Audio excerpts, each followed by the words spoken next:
మాజీ మంత్రి దేవినేని ఉమామహేశ్వరరావు గారి కుమారుడి వివాహానికి ఆంధ్రప్రదేశ్ మంత్రివర్యులైనటువంటి నారా లోకేష్ గారు రావడం జరిగింది.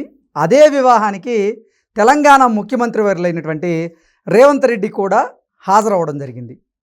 స్వయాన లోకేష్ గారే హెలిప్యాడ్ దగ్గరికి వెళ్ళి మరీ రేవంత్ రెడ్డి గారికి స్వాగతం పలికారు.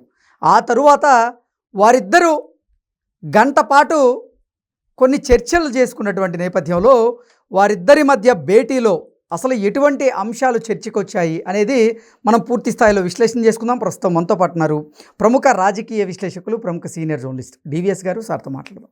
సార్ నమస్తే. సార్ నమస్తే. దేవినేని ఉమా గారి కుమారుడి వివాహానికి వచ్చినటువంటి లోకేష్ గారు అలాగే రేవంత్ రెడ్డి గారు ఇద్దరు కూడా గంట పాటు భేటీ అయ్యారు. ఆ భేటీలో అసలు ఏ అంశాలు చర్చకొచ్చాయి అనేది తీవ్ర ఉత్కంఠనైతే రేపుతూ ఉంది. ఏం సార్ దీని మీద మీ విశ్లేషణ? అంటే ఒక రాష్ట్ర ముఖ్యమంత్రి మరో రాష్ట్ర మంత్రి భేటీ ఇటు ఇరు రాష్ట్రాల్లో చర్చనీయాంశం. అటు తెలంగాణ ప్రజలు కావచ్చు, ఇటు ఆంధ్రప్రదేశ్ ప్రజల మధ్య ఉత్కంఠ, ఆసక్తి. వాళ్ళిద్దరు ఏం మాట్లాడుకున్నారు, ఏంటి, వాళ్ళ ప్రత్యర్థుల గుండెల్లో గుబేల. ఇక్కడ రేవంత్ రెడ్డి ప్రత్యర్థి బీఆర్ఎస్ ఎవరు, కేసీఆర్. ఆయన మొన్నే రజతోత్సవ సభ ఏదో జరుపుకున్నట్టున్నారు. వాళ్ళ అబ్బాయి ఏదో కింద పడ్డట్టున్నాడు. ఇది కేటీఆర్కి ఏదో కొంత ఇబ్బంది అయినట్టు. సరే, దానికి కూడా ట్వీట్ చేశారు లోకేష్. కోలుకోవాలని అందరూ ఆకాంక్షించారు కేటీఆర్ని. సరే, ఇప్పుడు రేవంత్ రెడ్డి లోకేష్ ఆ మంతనాలు పక్కపక్కన కూర్చొని మాట్లాడుకున్న ఆ మాటలు దేని గురించి? ఇప్పుడు ఆంధ్రప్రదేశ్ ఇవాళ 11 నెలల్లో దగ్గర 8 లక్షల కోట్ల పెట్టుబడులు ఆకర్షించింది. అటు ఎంఓయూలు చేసుకున్నాయి కానీ ఇవి కానీ, మరి అసలు అటు గూగుల్ క్లౌడ్తో ఒక 2 లక్షల కోట్లతో అది ఒక ఎంఓయూ చేసుకున్నారు.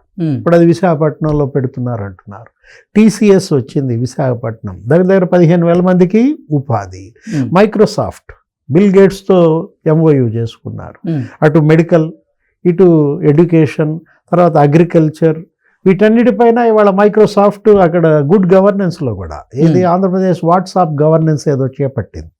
వీటన్నిటిలో మైక్రోసాఫ్ట్ అక్కడ సహకారం. ఇప్పుడు అసలు ఉత్తరాంధ్ర నీకు అసలు ఒక డేటా లేక్గా అన్ని డేటా సెంటర్లు వస్తున్నాయి. ఎక్కడికి? విశాఖపట్నం. ఇప్పుడు ఇలాంటి పరిస్థితుల్లో ఈ 8 లక్షల కోట్లు పెట్టుబడులు ఆంధ్రప్రదేశ్ ఇంత స్వల్పకాలంలో ఎలా సాధించగలిగింది?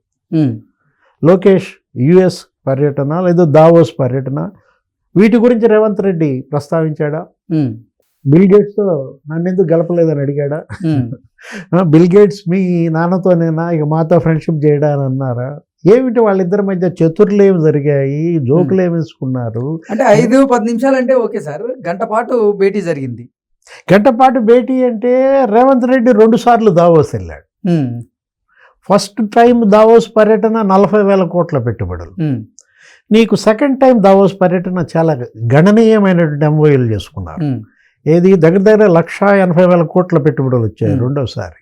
అట్లాగే అసలు ఏపీతో పోటీగా రేవంత్ రెడ్డి ఫారిన్ టూర్స్, అటు అమెరికా పోయాడు, స్విట్జర్లాండ్ పోయాడు, అసలు నీ కొరియా పోయాడు. దగ్గర అక్కడ 14,000 కోట్ల పెట్టుబడులని లేకపోతే ఎంఓయూలని.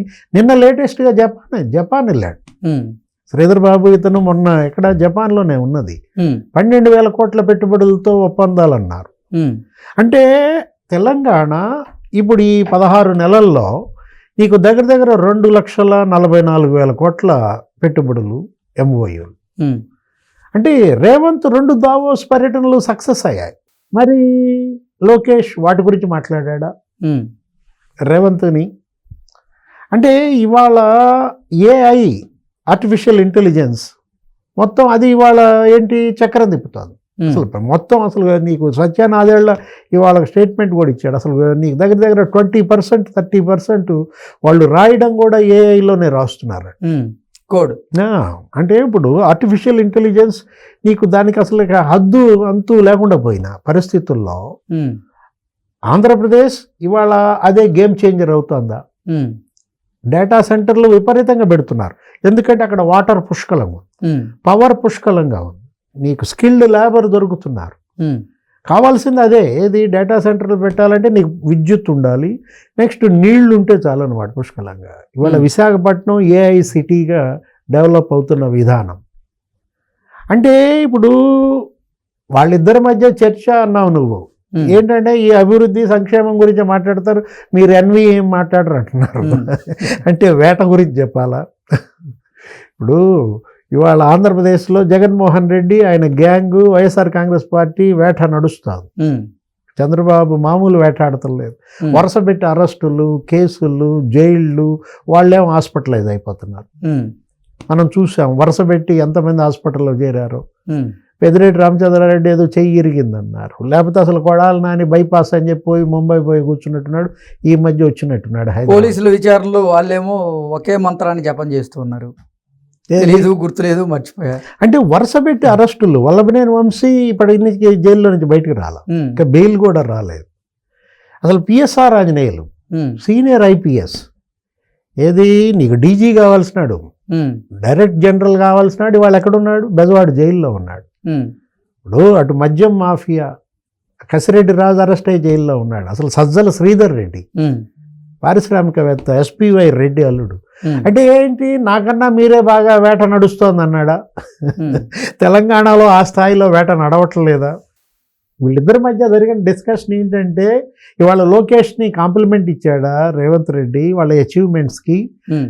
ఇప్పుడు ఇవాళ మనం ఇక్కడ తెలంగాణలో ఏం జరుగుతోంది, కేటీఆర్ అరెస్ట్ అన్నారు దీపావళికి.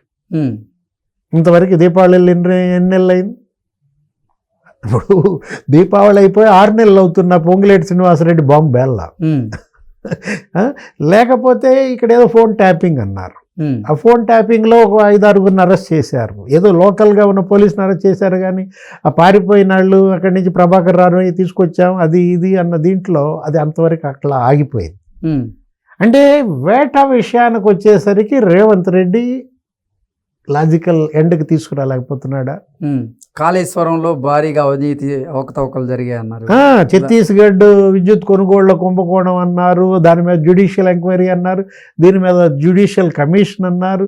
అసలు ఏమీ ఇంతవరకు అటు కేసీఆర్ని పిలవలేదు, ఎంక్వైరీ చేయలేదు. ఇలాంటి పరిస్థితుల్లో రేవంత్ మరి లోకేష్తో ఏం మాట్లాడుంటాడు? వాట్ నెక్స్ట్ అన్నాడా? జగన్ అరెస్ట్ ఎప్పుడు అన్నాడా? ఎందుకంటే ఇవాళ జగన్ పీకల్లో కూరుకుపోయాడు.